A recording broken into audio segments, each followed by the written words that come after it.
Hello, everybody. It's John Pollock and Wai Ting here with you on a Thursday evening to go through two shows coming out of the wrestling world with the G1 Climax Final and WWE Crown Jewel. How are you today, Wai? Doing all right, John. Yeah, a lot of wrestling going on in the world today, not in North America. That is right. That is right. We have international based professional wrestling to discuss. What time did you attack everything this morning? Maybe about like 9 a.m. Started around like 8. Yes, I want to get in most of this G1 show. So we are going to start off with the Crown Jewel event and quickly go through that card. Then we will tackle the G1 and the real climax will be Chris Engler joining us to reveal the winner of the G1 contest and the winner of the C block standings. So stay tuned for all of that. Chris will be coming up later on in the program. But Crown Jewel from Riyadh, Saudi Arabia. And Wai, we talked about this earlier this week. These are shows that I definitely have a conflict of how we cover these, how we approach these shows. I feel somewhat odd covering these like they're just any other show. And I think that we have also like created a bit of a precedent for ourselves in the past of how to tackle these shows. And I don't know what the right answer is. I think that I don't want to just do these shows and just be oblivious and ignore everything that we have discussed. This is the company, the WWE, that is in business with the government of Saudi Arabia. And I think that needs to be apparent, and what these shows present for the company and what they have, the conflicts that they themselves have just soldiered through is the wrong term, but what they have willfully entered into and gone through to make sure these shows happen. So I think that's a very important disclaimer at the beginning of these. And I don't have like the perfect answer for just our coverage of these shows.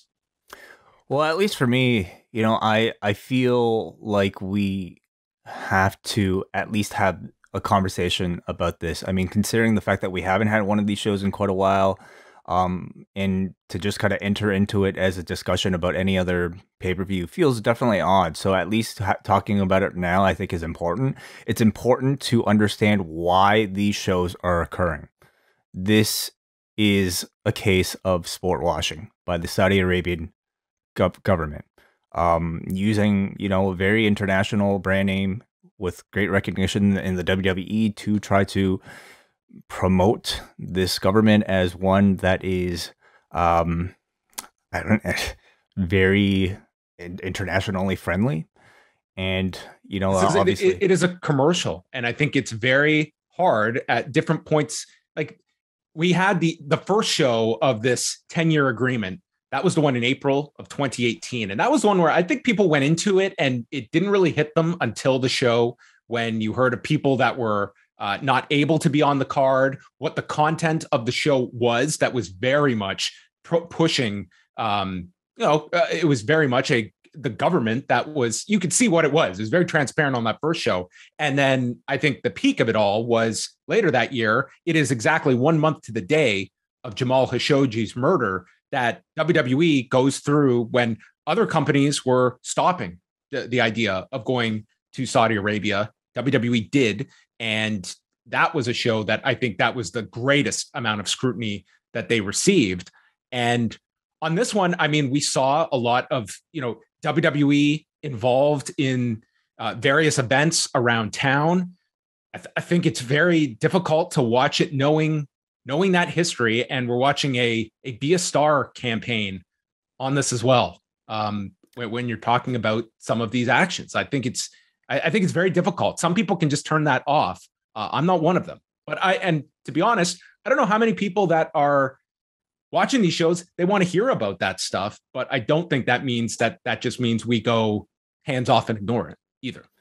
Certainly, yeah, yeah. The irony, I suppose, of a Be a Star campaign happening for a show that's being paid by a government that is arguably among the biggest bullies in the entire world is definitely interesting, to say the least. But as far as coverage goes, this is the most lucrative show, the most lucrative single professional wrestling event of the entire year. This is more than WrestleMania, what they make for these shows. Yes, this is a show and a deal that this company at this point is dependent upon for their investors and their stock.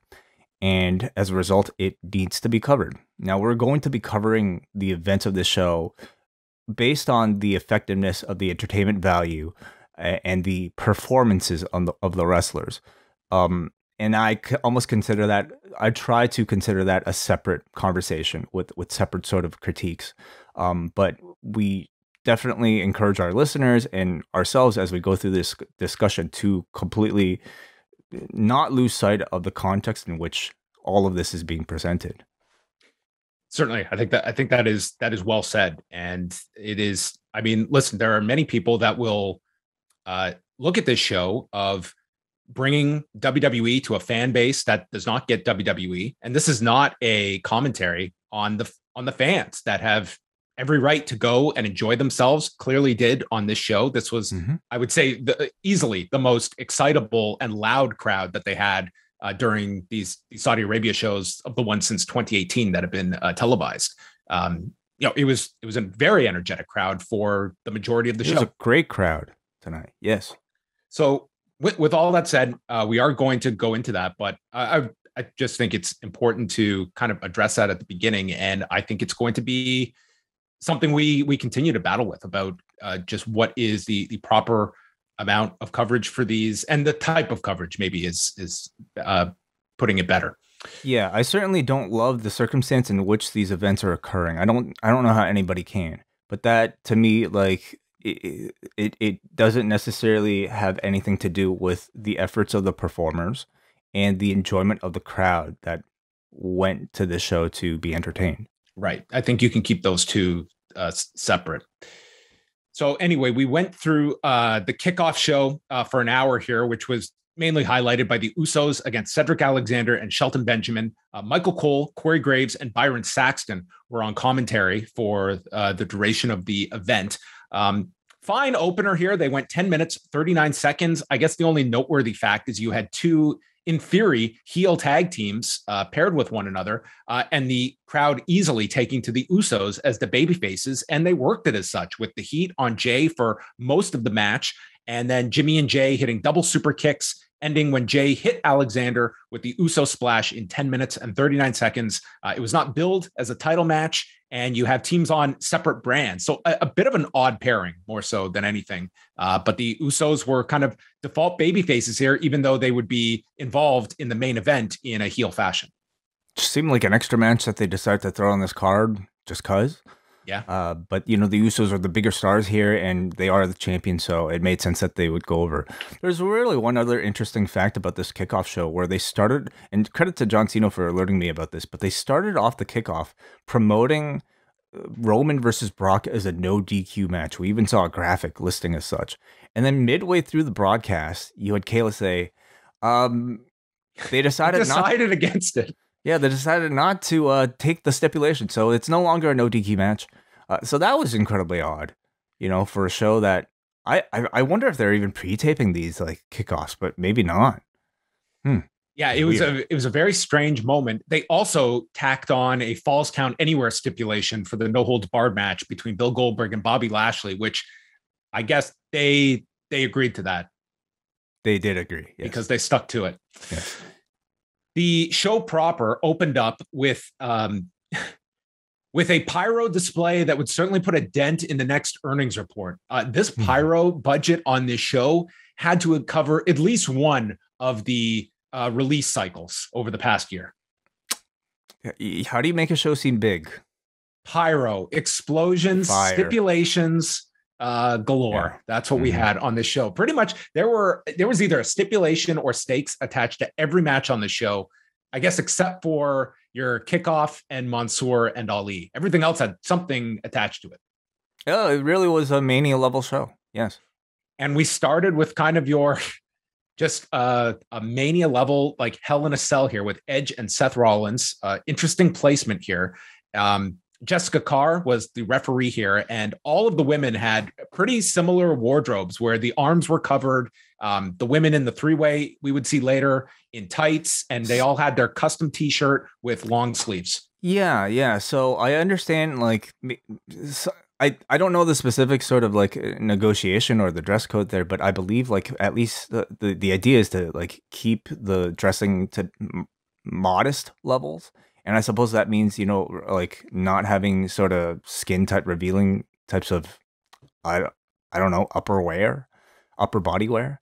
But do they all have to be such cheap looking baggy t-shirts? Like, yeah, they couldn't even wear shirts like, and this was the case with Lacey Evans and Natalia, like these oversized shirts. Like, yeah, and I suppose like they had to be baggy, like in nature. I suppose that's part of the agreement. But did they have to look so cheaply made? Like they all of these, because they look like shirts that were just custom made for the night. These are not shirts that are even sold. They look like where you would go and see knockoff WWE shirts produced by someone. That's what they look like. EST. It's like they all look like shirts that would be sold at the parking lot. And I mean, I understand like this. That's a whole different discussion about what they're actually wearing. But like, if you're gonna go the t-shirt route, come on, give me like an all over print. Like, put some effort into these shirts. Well, why these are the shittiest looking shirts that I think I've ever seen WWE sell. Well, they spent all the money on the pyro, so you couldn't afford the t-shirt department was hit here. So this match was nuts. For an opening match, it was pretty spectacular. They went 27 minutes and 38 seconds. Every weapon under the sun was involved here. And we had Rollins in a callback to the theme of 2020 going after the eye of Edge with both the piece of the chair that got broken and then catching him in the eye later. But Edge's eye recovered, and we had steps brought in. There was a buckle bomb spear combo by Edge that got a big near fall. Edge brought in a ladder. The two fought on that. And then Rollins hits the super kicks playing off of the Madison Square Garden match that he won last month. And Rollins finds a chain, wraps it around his boot, super kicks Edge with it, and then puts Edge's head onto the chair and announces this is how your fairy tale ends, when he goes for the stomp with the chain onto the chair, but Edge uses the chair and low blows Rollins before he super kicks Rollins, removes the chain, chokes Rollins with it, grabs a wrench because there was a rogue toolbox that made its way here, and he applied the crossface using the wrench. He releases the hold and stomps Rollins onto the chair, winning this match. On its own, I thought this was really spectacular for a Hell in a Cell match. All the best to the matches that had to follow this one, because this was like, this was an excessive start to the show, like 28 minutes. And all of the weapons under the sun, many of which got reused later in the night as well, including that chain. But nonetheless, on its own, like I thought this was really strong between these two. And let's be honest, these two have had some tremendous matches over the three, with SummerSlam, SmackDown, and this being the conclusion. Yeah, it really does kind of continue the string of really great matches, not just between these two, but in Edge's second career thus far. They've all largely been very stellar. And this was, I would say Rollins has been the best run of matches I think Edge has had. Like there's been some that to me have not quite hit that level, but it seems like the Rollins ones, these two have worked well together. They really have, yeah. Like many modern Hell in a Cell matches, they're really just kind of in closed settings for like no DQ weapons types of matches. But I do feel like they contribute to maybe a higher intensity in those no DQ types of weapons matches. I especially appreciated in this one a lot of the thought put into every single weapon. Each weapon felt like it was a callback to something else, whether it be, the chair leg for Edge, of course, or like that chair elbow drop he kind of did that was supposed to be a callback to like his Taker match, and then like, of course, the ladder, being associated with Edge as well, to the chain being used around Rollins' super kick. Like, I thought everything was very well designed with a lot of thought put into it. It wasn't just kind of mindless weapons. I thought there was a lot of creativity, and I echo your sentiments on that. They probably made the best choice of what to follow that, because you have Mansoor and Mustafa Ali, and Mansoor came out to a superstar reaction. And hey, credit to this crowd. I mentioned how that was like a lot to start. This crowd, like there were a few dips, but pretty consistent. They were hot throughout this. They were into all the stars, and like by far of the however many cards since 2018, this is by far the best crowd that they have had. I agree. So this one, I mean, Mansoor just played heel here. And Ali did. Sorry. Ali played heel here. That would have been very, very mind-boggling if they went that direction. So Mansoor gets caught in the Koji clutch and he fights to get the rope break. Ali climbs to the top, misses a 450 with Mansoor draped on the middle rope. And then Mansoor wins with the slingshot neck breaker in 10 minutes and 3 seconds. A nice match between these two. I think that the crowd was really hot for the entrance, pop big for the finish. But then out walks this man that is completely covered. You don't know who this was. And he walks in and he reveals himself. And this crowd goes insane as Michael Cole identifies that this is Tarek Hamdi. Tarek Hamdi. John, did you not watch the Tokyo Olympics? No, I did not watch the karate portion of the Olympics. So I was not aware of Saudi Arabia's silver medalist who was... So first of all, let's explain it. This crowd goes nuts. Okay. Oh, yeah. So anyone that is saying, hey, who is this guy? This was for the audience. And they absolutely knew who this guy was. Completely. This worked really well. And he lays out Ali with a kick, which Cole like dances around this, but this guy is a silver medalist because he got disqualified for using an illegal kick. Is that so? Yes. And Cole said that kick looks familiar, but they didn't actually, I guess they didn't want to explain all the context, but how can a kick be illegal in a karate competition? I did not watch Way, so I'm going off of Wikipedia here. Damn. So this was like a controversial banned weapon he used. Yeah. But this dude was one of the most over people. And I mean, you had the endorsement here with Mansoor. I mean, this was terrific. Like for what you were trying to accomplish, great utilization of someone that this audience saw as a national superhero, paired with Mansoor, who WWE is trying to make as their Saudi Arabian superhero. I thought it was incredibly successful from the match to the closing angle itself. I think Mansoor, over the past, whatever airtime he's been given, I think he's done the best with. And in this case, now that he is actually an established main roster guy, I felt like you really got to see a bit of a culmination, I would say, and maybe the biggest test he's had to date. He is a very good babyface, and I would say like white meat babyface at that, at this point, without having too much of an edge to him aside from like the bits of aggression that we do see, which I think he's fantastic at. He has great fundamentals in ring, good facial expressions. He's a good promo. So I would say like this early portion of his career, he has really perfected with as much as they've given him. The question is, how much are they going to give him? I suppose as long as this deal is in place, they will give him a lot. But how far are they going to push him on the main roster? I guess we'll see. Well, 2 times a year, he can guarantee himself a quality spot on these shows. Titus O'Neil and Natalya had hosted the Susan G. Komen portion of the show with 4 This was not specifically Susan G. Komen. Later in the show, they promoted Susan G. Komen. They did, yeah. But this specific portion was in association with the Zara Breast Cancer Association. Oh, that's right. Yes. From Jeddah. So it was a separate one. But later there was the video, which was Susan G. Komen specific. Yes, it is still, they're still very much working with Susan G. Komen. Yes. Randy Orton and Riddle versus AJ Styles and Omos for the Raw tag titles. I have seen the combination of these 4 now for months. This was like the match they built up to do at WrestleMania, and they've pretty much been linked since. And they're still on Raw, so they're probably going to be linked for a long time. So they have their match down pat. It is a quality match. They know what to do. They kept Omos out of this for almost all of it, aside from some no selling when Randy struck him. But this was largely the other 3 having their usual match with a really strong finish, with Styles going for the phenomenal forearm, caught with the RKO in midair, floating bro by Riddle in 8:42. And it was accentuated by a crowd that was into the stars to elevate this in front of a big crowd. Yeah, another very successful match where I thought every emotion, every reaction that they were trying to get, they got from this crowd. Orton, the moment he came in, he was treated like a big deal.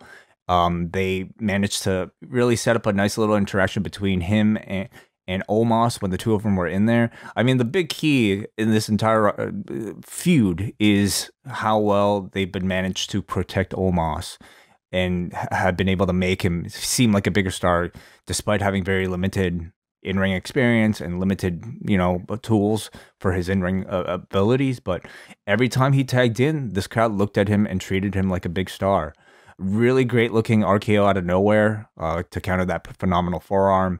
And you come out of it, with the belt still on the baby faces. But I think Omos' stock still being very protected, if not even increased a little. We buried the lead on this match because for the entrances, I noticed this first when Edge came out, there was a group of camels by the entranceway. So for this one, Riddle goes to the back and he comes out on the camel like he's Bobby Heenan at WrestleMania. And so we had a camel budget. We had like a live animal budget on the show. Yeah. How do you make a show seem big, John? Camels. Fire and camels, yes. With one hump, this camel, which Cole had the specific term for. Queen's Crown Tournament Finals, Zelina Vega and Doudrop. You could hear a pin Doudrop during this match.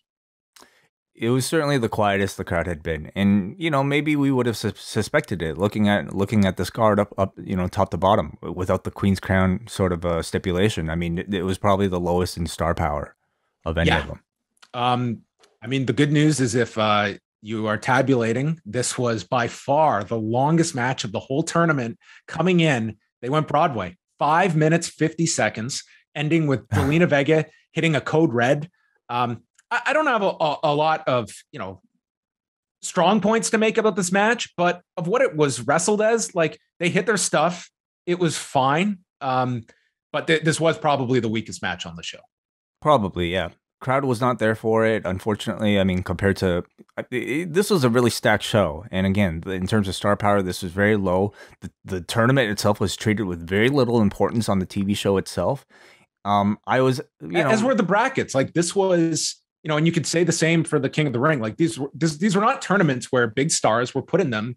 Like between both, I would say Finn Balor was like one significant star. Well, at least I'll say you have stories going into the men's tournament, at least with Woods. You had nobody really to cheer for in this one. Like Zelina, I was surprised that they gave the victory to because we've had zero indication that there would be any sort of focus put on her. Doudrop, I mean, the most she's had is this Yas Queen catchphrase. And beyond that, really no time to like build the audience's sympathy for her character at all, or at least her desire. And the other thing is, she's double the size of Zelina, and she's the babyface in this one. So how is anybody supposed to get into this, right? So the other thing is, like, when they coordinate these, like, when they win, I hate the fact that, like, they don't at least have people putting the crown and the robe onto the winners. How awkward. Like, I win this thing. I've just wrestled a cruel, like, 5-minute match here. Now my job is to walk up the ramp and put the crown on myself. How unglamorous. If nothing else, this gives Zelina Vega a character, something. So that's Cole called her Lorena Queen Zelina. So all right, there you go. And she's on Raw now, correct? I think these are very tough to keep track of. No holds barred, falls count anywhere. Bill Goldberg versus Bobby Lashley. Watching the video for this and how they are. Like it to me, like we made reference to this on the shows. It felt very awkward, okay, with the whole death theme of this. Yes.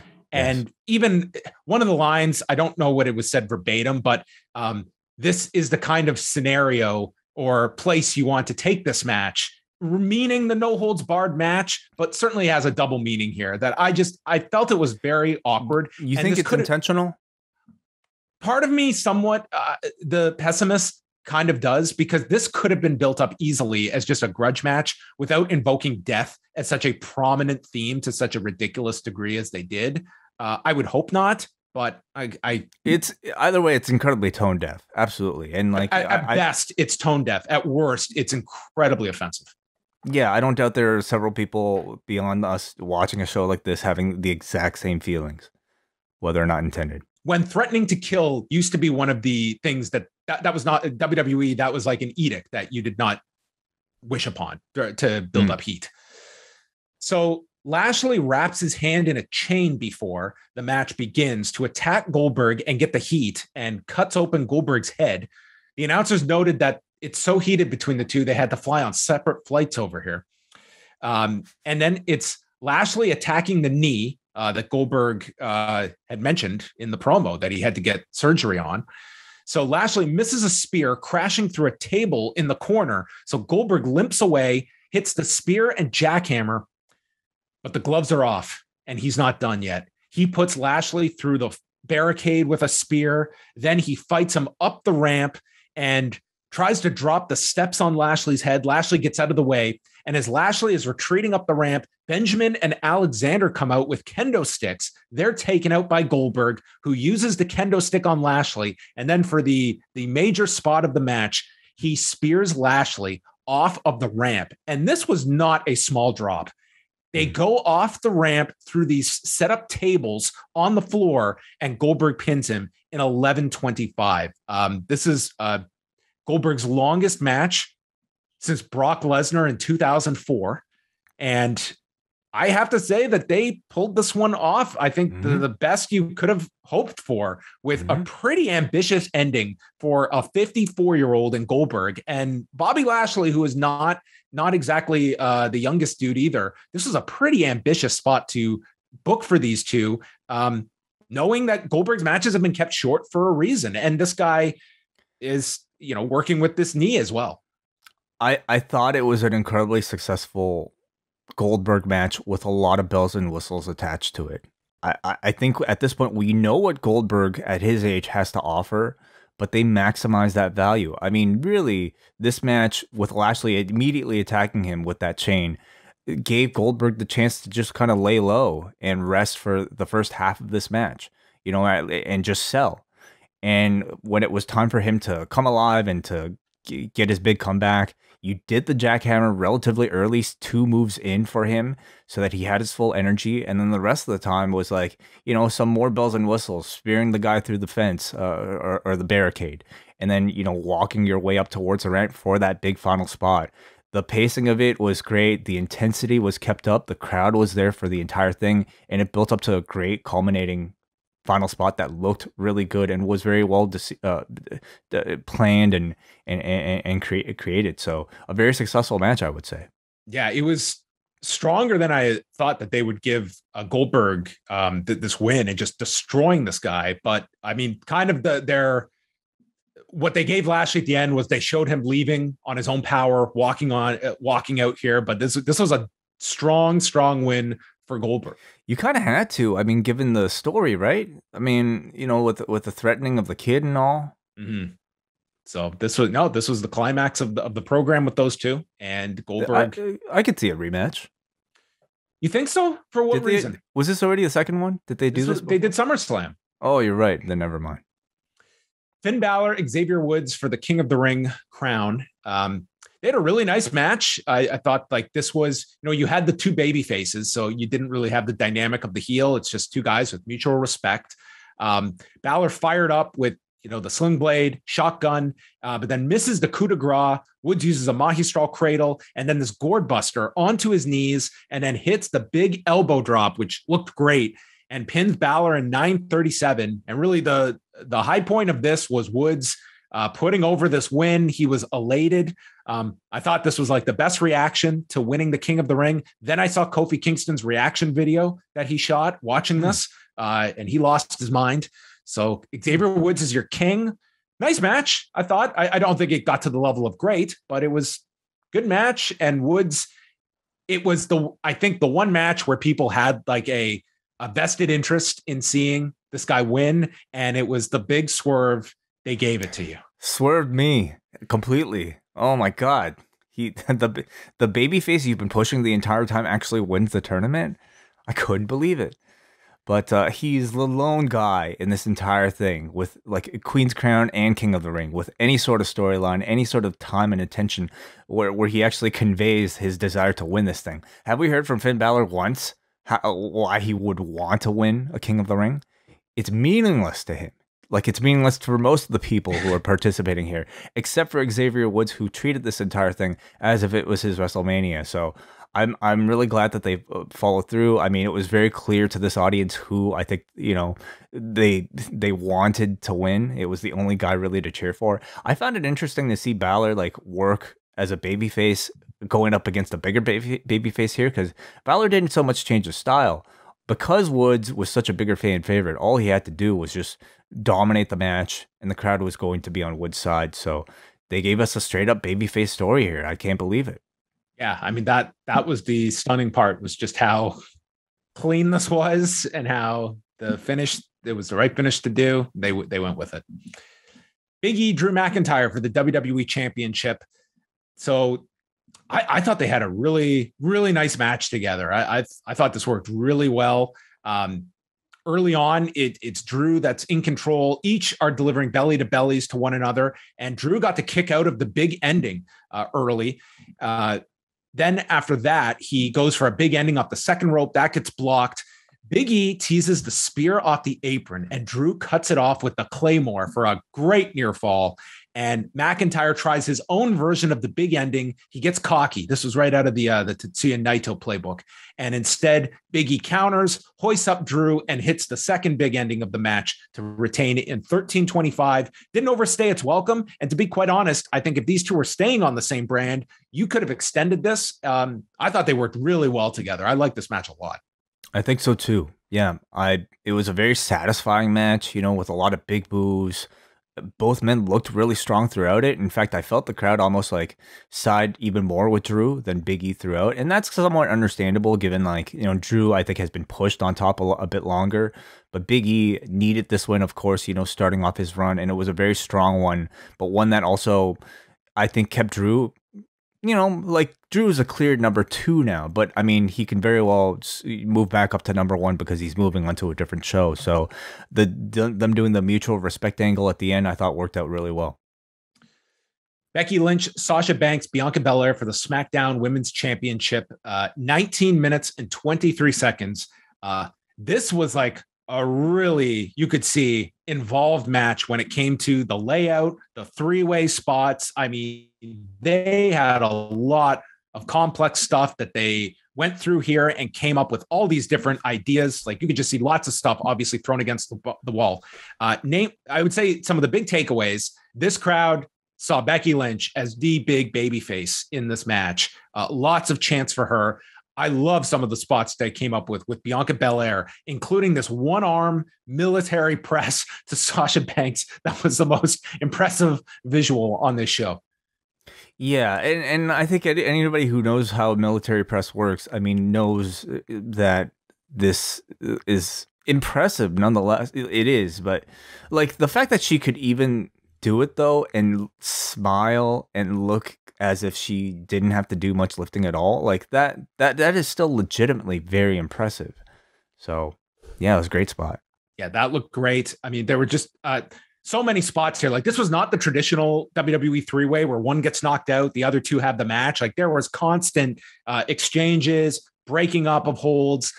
Banks grabbed Belair by the ponytail because we've got to work this braid in and come up with every conceivable utilization of this ponytail. And Belair used the braid to spin Banks and get her version of the European clutch for a 2 count. Lynch comes in, manhandle slam to Banks that Belair breaks up. They fight on the floor. Lynch comes off the announcer's desk, taking out both. She applies a double disarmor to both women at once, and Belair lifts them both up, and it ends with Belair hitting the KOD to Lynch. Banks and Belair go to the floor, and Banks returns, hoping to go pin Lynch, who is selling the KOD, but gets cradled by Becky, who holds on to the bottom rope while Belair is still on the floor. Becky retains the championship.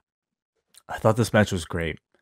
And I feel like as a performance, like just as a straight up, like for my taste, this was probably my match of the night. Their rhythm in this match was incredibly fast, constant action, very elaborately designed sequences that involved all three of them. You know, for the past 20 years, I think like the three-way dance in the WWE It's sort of been a signature match of theirs, but I think it's also followed a bit of a formula where it's always two people in the ring at once and then the third person waits outside.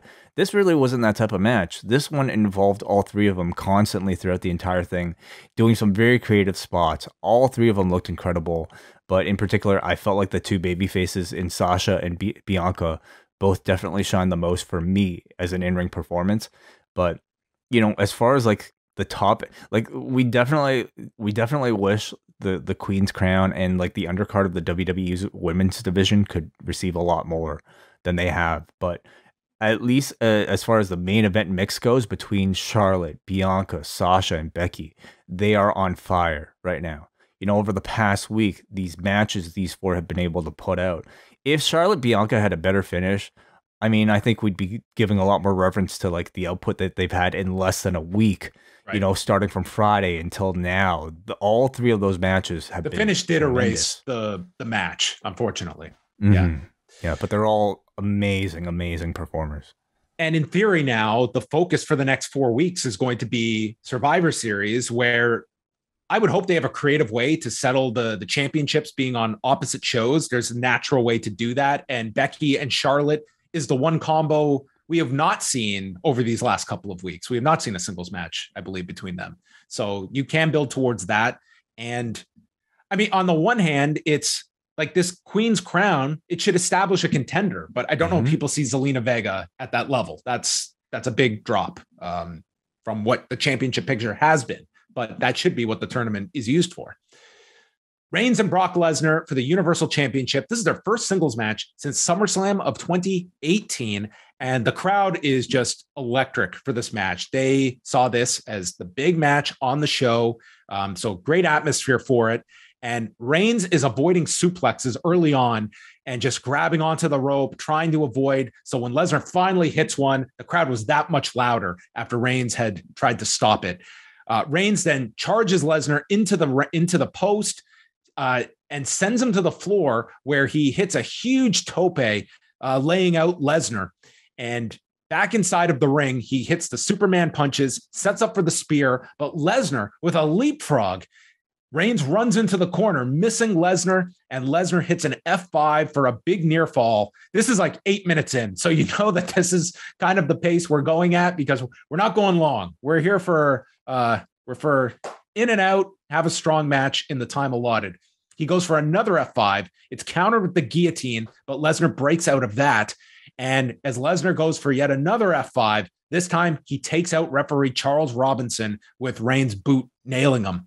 Lesnar tries to lift up Robinson and just drops him and turns around into a spear. Both men are down, and Heyman throws the belt in between both of them, yelling, "You know what to do with it," but you are not led to believe who is Heyman addressing. Who is he helping here? There's a tug of war spot, bringing back memories of that go home angle before WrestleMania, where they had the tug of war over the belt. Remember that? I do not, actually. Oh, it's a memorable visual. Lesnar wins, but then the Usos show up, double super kick Lesnar, and Reigns hits Brock with the championship belt as another referee comes in to count 3 in 12 minutes and 20 seconds. Roman Reigns retains, but certainly this program continues. And Heyman did a really good job going up the ramp where he's got a shocked look on his face. And that's the drama here, is who was Paul trying to help? Yeah, his acting throughout the entire match, it was very good. Just being stoic at ringside and playing his character even when the camera is not on him. Very, very good match, I felt. It wasn't unlike their other matches in terms of like pace and activity and moveset. But I think the difference in dynamic, obviously, in this case is that they've switched places, with one being a babyface and one being a heel. And I would say they are much better fits in their current roles than they were in the past. In the past, you've had a very lukewarm babyface in a Roman Reigns and a heel that the fans definitely wanted to cheer in Brock Lesnar. Now you have a legitimate heel in Roman Reigns, and the fans have rightful permission in a match that is designed to make you want to cheer Brock Lesnar. So the intensity I felt was really high in this. The action was very satisfying. And I thought it was just a very worthy main event to an otherwise very good show in ring. Yeah, I think you have to look at this as like in terms of a wrestling show, they had a great crowd. I think this was the best show that they have done in Saudi Arabia with the programs that they built up to. And again, the audience was great on this show. And with Reigns and Lesnar, it certainly keeps the door open to continue this whenever they are looking to revisit this. Next time they have a show with a high price tag. Yeah. I mean, in the past, like, all of these shows have been super weird, but like they've relied on a lot more stunts in the past with like, the returns of like a Shawn Michaels or something. In this case, I felt like they were treating this as if it was just a WrestleMania. And this honestly at times felt more like a WrestleMania than many WrestleManias have. We've got culminating storylines where the hero actually wins and achieves the objectives that they intend on. You have very big, satisfying, main events with superstars and great crowds, so this was a very good show in terms of entertainment and in-ring. Okay, we're going to go over to the G1 Climax that started off the day from Budokan Hall with an announced attendance of 3,861. So I'm just going to go through some of the results, and I'll just throw out anything notable from some of the undercard stuff. It really was two big things on this show that we'll be largely focusing on. So El Desperado and Yoshinobu Kanemaru defeated Kosei Fujita and Ryohei Oiwa in 8 minutes and 40 seconds when Kanemaru delivered a vertical suplex and Boston Crab to tap out Fujita. I thought this was maybe the best performance of Fujita and Oiwa. They got a ton of offense in on this one. And between yesterday's show and today's, I think this was like the best of Fujita and Oiwa we've seen throughout this G1 tour. Jeff Cobb and the Great-O-Khan, they lost to Toru Yano and Yuji Nagata after Yano hit Great-O-Khan with a low blow that the referee missed. So Yano pinned the Great-O-Khan, who was pissed and stormed to the back with a chair. So maybe Okan is going to be on Toru Yano duty on the next tour. Tomohiro Ishii, Hiroki Goto, and Yoshihashi lost to the House of Torture, Evil, Sho, and Yujiro. This had all your fun elements, including a referee bump. Sho is continuing his gimmick of unprotected chair shots that he delivered to Yoshihashi. And then the referee was down as Evil hit Everything is Evil after Yoshihashi took the chair shot. And the referee comes to counting the 3 count at 11:20. Chair shots aside, the outcome of this, it was a non-title match, but this totally sets up Evil, Sho, and Yujiro going for the Never 6-man tag title. So that will be coming up. Then it was Kenta, Tamatonga, Tangaloa, and Chase Owens over Hiroshi Tanahashi, Togi Makabe, Tomoaki Honma, and Tiger Mask after Chase Owens pinned Honma with the package pile driver. And the angle afterwards, Owens is signaling to Tanahashi he's coming for the United States Championship after beating Tanahashi in the G1.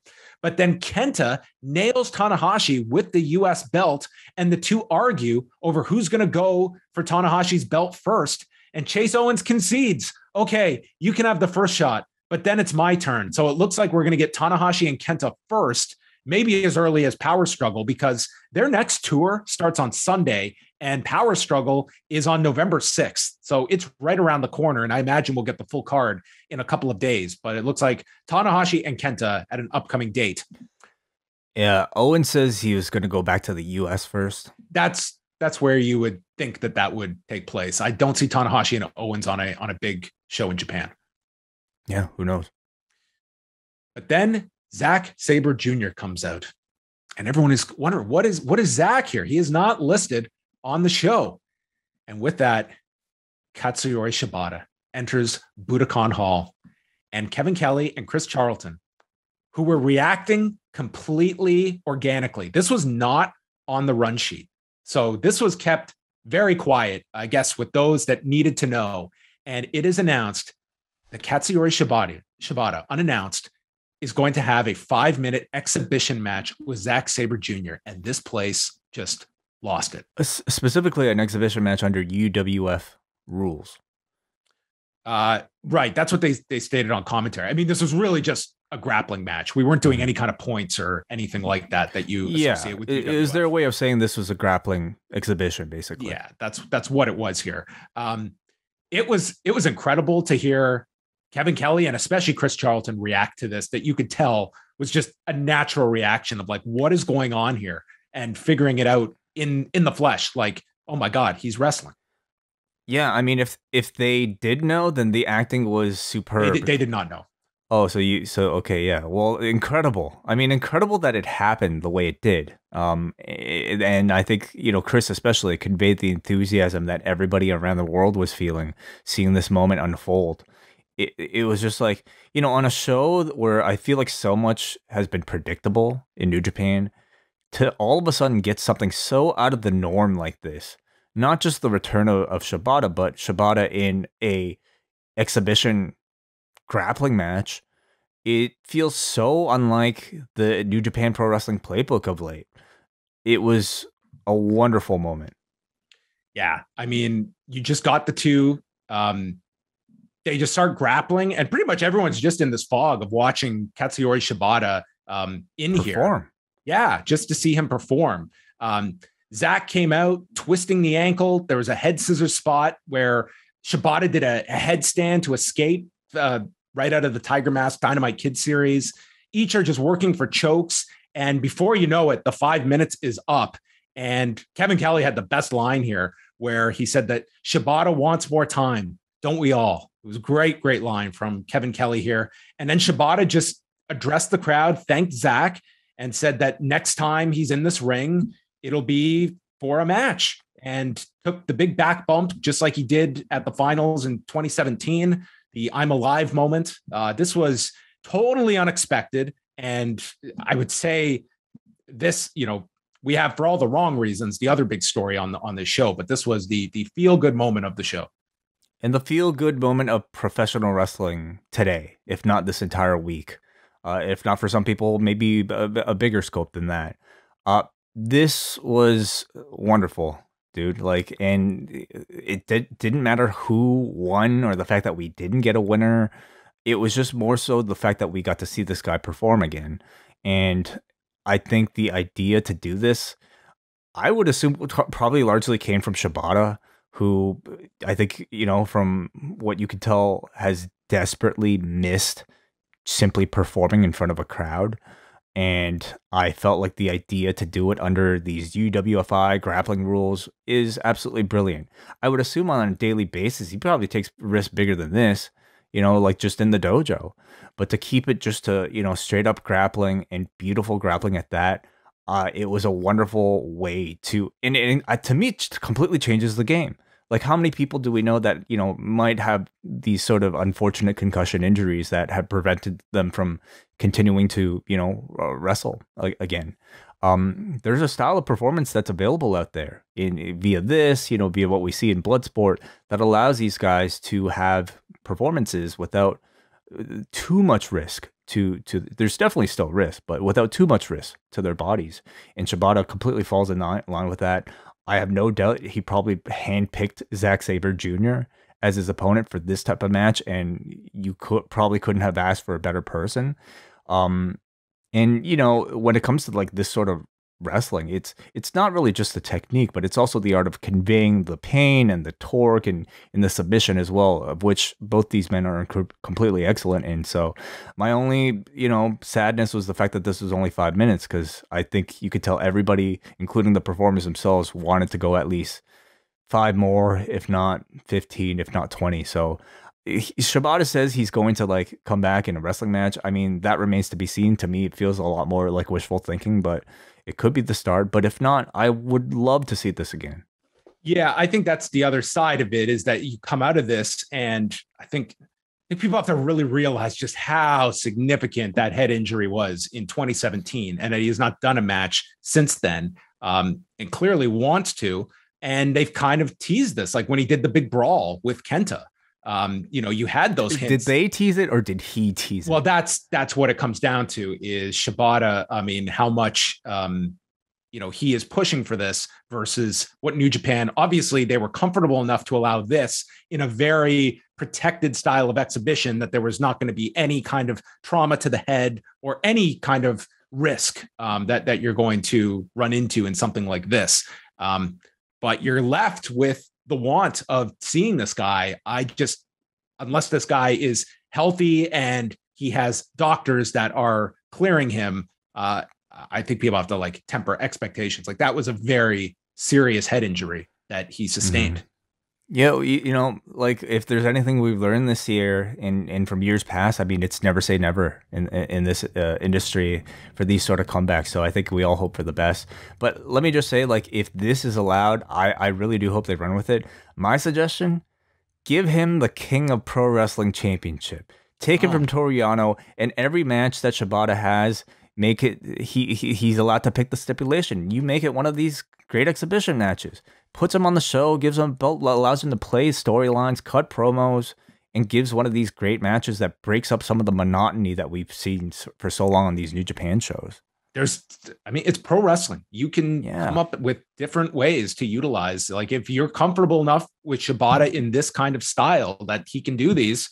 I mean, as you said, like he's probably doing like a lot of this on a pretty routine basis in the dojo that you can do this, and you have an audience that will eat the stuff up that would love to see him do a 20-minute grappling match. And the roster of opponents that's available to him, like between here and Strong, there's oh my god, endless guys that you can do this with. I mean, and the one that's out there that everybody's already suggesting that is a dream match scenario is, of course, Bryan Danielson.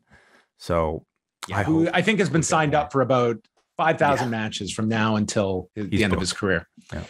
Following that was Shingo Takagi, Hiromu, Sonata, and Bushi over Kojima, Tenzan, Taguchi, and Master Wato when Takagi hit the pumping bomber to Tenzan. Tenzan bringing out his illegal Mongolian chops in this as well before succumbing to the pumping bomber. So LIJ getting the win. They kind of teased some stuff here with Hiromu and Taguchi trading words. But that was the setup as we went to the G1 final between Kota Ibushi and Kazuchika Okada. I could run through this whole match. It was on its way to being a really strong match. I thought it was still a very good match. Unfortunately, you can't really go much further than the ending to all of this. A really unfortunate stop. They went 25 minutes before went this 25. happened. Yeah. So, I mean, you had a great match. It's not like this just happened in the early going of it. They were probably getting close to that closing stretch. And I will say those 25 minutes, sometimes the minutes can drag in some of these. This was one where I couldn't believe it was already at 25 minutes. They went, I thought, very quick here. But the closing spot is Kota Ibushi climbing to the top for a Phoenix splash, and he just lands the wrong way. Like, I don't know if he just posted wrong on the arm, but it's his right arm just takes all the damage, and Red Shoes is checking in on him, and he's clutching onto the wrist, and the match is called off at the 25-minute mark. And Chris Charlton and Kevin Kelly handled this so well, of having to be live and react in real time to this injury. Chris is comparing it to Eddie Guerrero in 2000. There was actually a very similar situation involving Kota Ibushi and Prince Devitt back in the finals of the Best of the Super Juniors, when Kota did a 450 and messed up his arm coming down, and they finished the match, but it was eerily similar here. This one, they did not go to the finish, thankfully.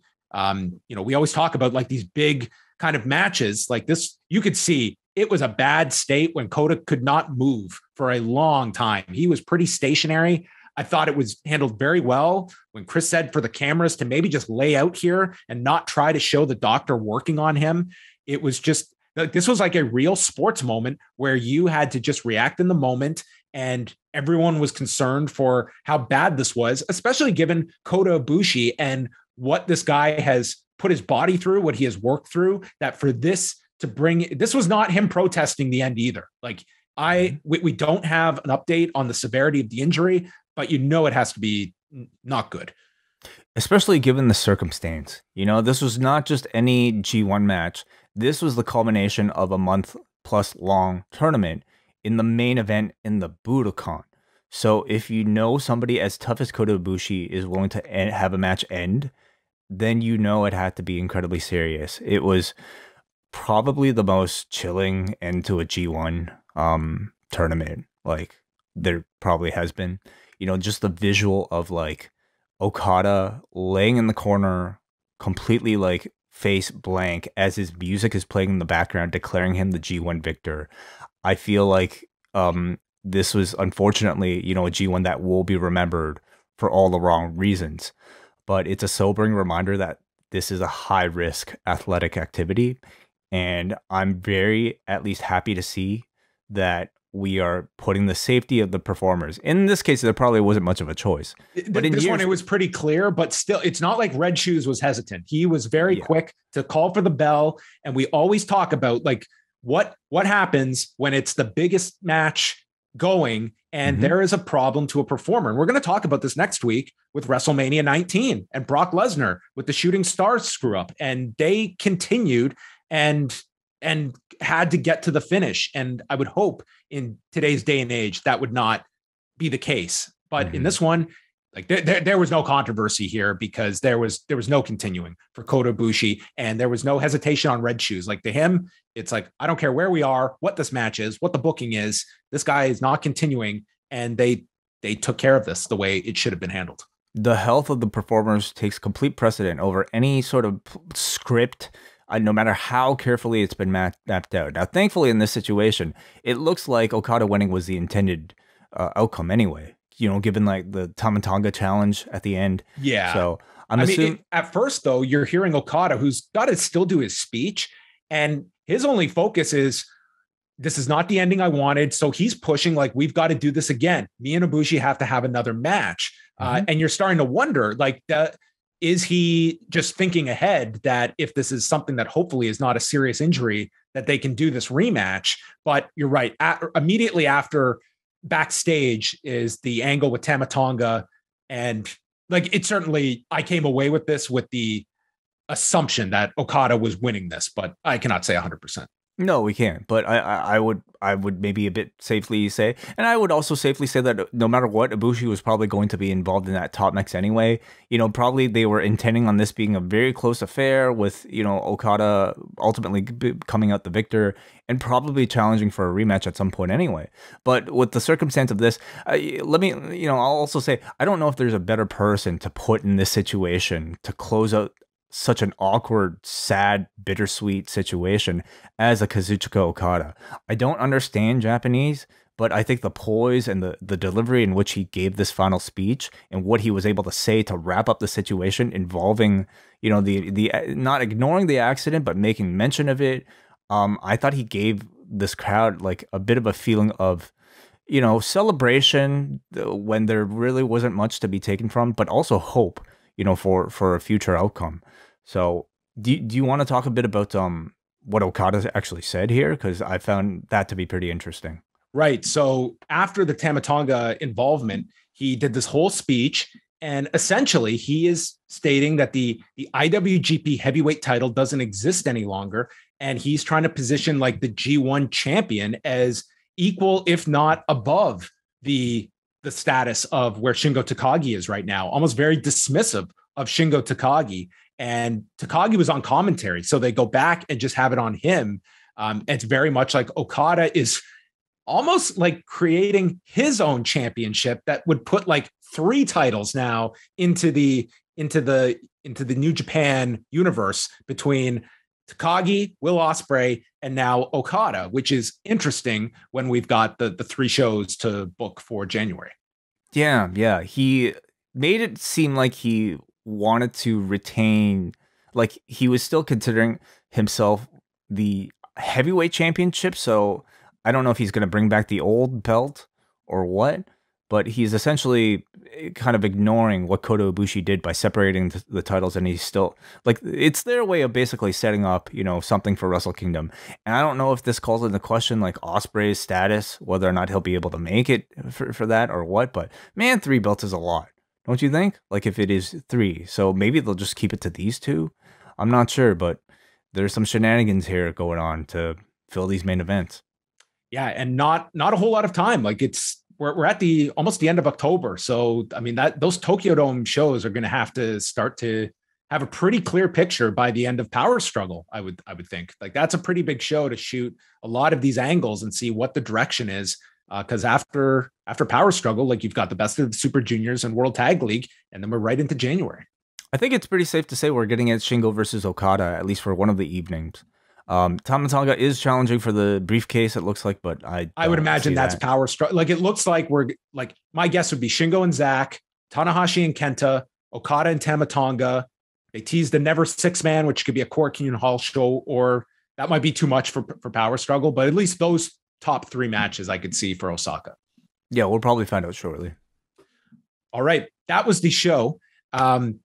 Wai, are you able to finish off with feedback? We actually don't have any. I think the show is just out at a bit of an awkward time, so no feedback today. Thank you, everybody, for no feedback. That is perfect for my timing. We are going to wrap things up, but thank you to everybody who joined us. Not yet, though, because we have something very special to go to, don't we? That's right. That's right. Before we get on out of here, we will make time for the great Chris Engler, because it's time to reveal the winner of the Post Wrestling G1 Climax Contest. Joining us now is the man behind the G1 Climax Contest himself, Chris Engler, joining us for his yearly review of the picks and to reveal the 2021 winner. How are you today, Chris? Doing great. How are you guys? We're doing well. We are exhausted, but we are holding bated breath here as we await the winner of the 2021 Post Wrestling Contest. So we'll hand it over to you, Chris, to reveal winner or winners that you have to list and your findings over these 19 events.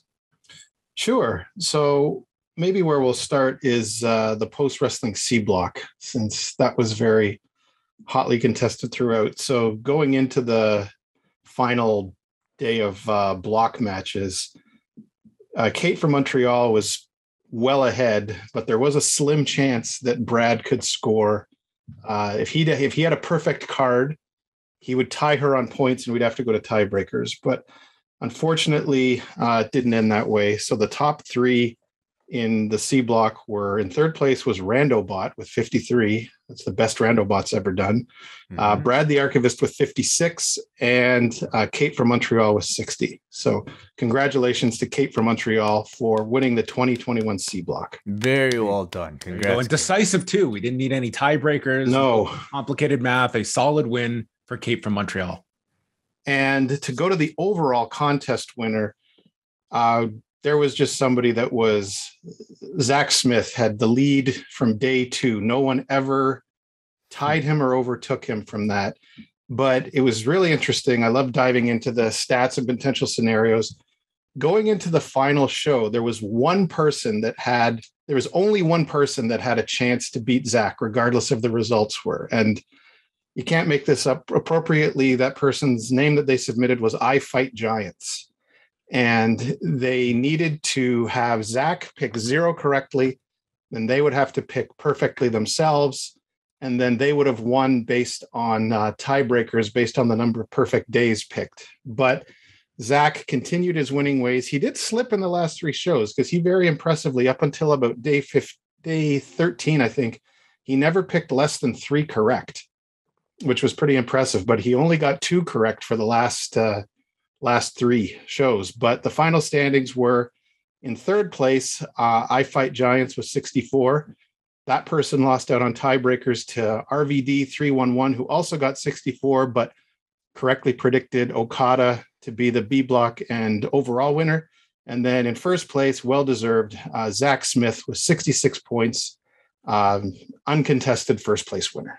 Wow. Well, congratulations to Zach. This was the G1 of Zach. It totally. Very dominant performance from Zach Smith. So congratulations, and we will be in contact for some prizes. So what I'll do is I've got a bunch of other stats that people may be interested in. So I will post those I'll post the final block day results so people can look at those, and then I'll have the extra stats and figures in that post as well. That'll all be up at postwrestling.com/G1. And thank you so much, Chris, for all the work that you put into these completely on just a voluntary basis. Every morning we wake up and these tabulations are already there. You are the man. So thank you so much, Chris. You're welcome. It's fun. Thanks as always, Chris. And now this is like Santa Claus after Christmas morning. And now you get a full year's break before you have to start planning for the 2022 G1, well, I get a break until the Rumble. So. Oh, that's right. That's right. That's kind of your, keeping yourself in shape season. That's right. The Royal Rumble for the big one with the G1 next. Well, we will see summer or fall. Maybe it will not be as big of a break as a full year. Right. Well, thank you as always, Chris. Thank you for hopping on with us, and do go check out postwrestling.com for the final tabulations, everything you want to know about this year's Post Wrestling G1 contest. And congratulations to Zach and Kate from Montreal. Thank you again to Chris Engler for all of his hard work over the past month. And congratulations once again to our winners of the contest this year. That is it for us. Wai and I are going to be back on Friday night at 11:15 Eastern for Rewind to SmackDown, covering both SmackDown and AEW Rampage. And I want to thank all of you that have followed along with the G1 Climax for the past 5 weeks. A big thank you to Mark Buckledy as well as Bruce Lord for their fantastic reports on the site, Chris Engler, as we mentioned, and Wai for riding shotgun on all of these podcasts as we completed another year of our G1 coverage. And thank you, as always, John, and everybody who contributes to Post for just maintaining the fort while we dedicate a bit more of our schedules to this. And thank you to all of the patrons who have joined us for the past month, following along with all these shows, whether or not you've been watching the G1. Your support of the Post Wrestling Cafe keeps us going. So we hope you guys stick around with us along for the next several months and forever, really. Yes. Stay tuned for what Wai and I have planned for November. We will never stop talking, basically. The world will change on November 1st. All right. Goodbye, everybody.